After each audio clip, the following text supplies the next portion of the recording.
জীবন বদলে দেওয়ার মতো কিছু কথা যারা অল্পতে ভেঙে পড়েন তাদের জন্য।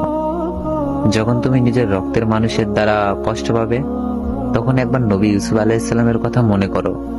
তিনি কিভাবে নিজের ভাইদের দ্বারা প্রচারিত হয়েছিলেন। যখন বাবা মা না বুঝে তোমার বিরুদ্ধাচরণ করে, তখন নবী ইব্রাহিম আলাইহিসসালামের কথা মনে করো। তার বাবা তাকে আগুনে নিক্ষেপ করার ভূমিকা রেখেছিলেন।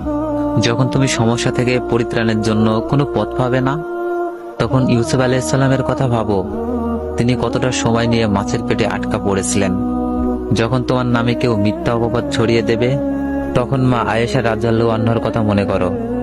তার নামে পুরো শহর জুড়ে কুচ্চা রটনা করা হয়েছিল। যখন তুমি অসুস্থ ব্যথায় যন্ত্রণায় কাতরাতে থাকো, তখন নবী আইয়ুব আলাইহিসসালামের কথা ভেবো। ভয়ঙ্কর এক ভাইরাস জনিত রোগে আক্রান্ত হয়ে তোমার থেকেও বেশি কষ্ট পেয়েছিল। যখন তুমি দিনের কোনো বিধান নিয়ে যুক্তি খুঁজে পাও না, তখন নবী নূহ আলাইহিসসালামের কথা ভেবো।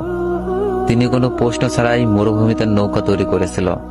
যখন তুমি আত্মীয় স্বজন, পরিবার, বন্ধু বান্ধবের কাছে হাসির পাত্র পরিণত হবে, তখন শেষ নবী হযরত মুহাম্মদ সাল্লাল্লাহু আলাইহি সাল্লামের কথা ভাবো। রাসূল সাল্লাল্লাহু আলাইহি সাল্লাম বলেছেন যে বড় পরীক্ষা দিয়ে সবচেয়ে বড় পুরস্কার আসে। যখন আল্লাহ কাউকে ভালোবাসেন, তখন তাকে পরীক্ষা করেন, এবং যে এই পরীক্ষাগুলো মেনে নেয় আল্লাহর সন্তুষ্ট অর্জন করে। আর যে অভিযোগ করে সে তার ক্রোধের পাত্র হয়। হে আল্লাহ, তোমার কথা মনে করার, তোমার প্রতি কৃতজ্ঞতা হওয়া এবং তোমার ইবাদত করার তৌফিক আমাদের দান করো। আমিন। যেভাবে তুমি সন্তুষ্ট হও সেভাবেই আমাদের পরিচালিত করো। আশা করি ভিডিওটি কয়েকজনকে শেয়ার করবেন। হতে পারে আপনার শেয়ার করা ভিডিও দেখে কারো পরিবর্তন আসতে পারে।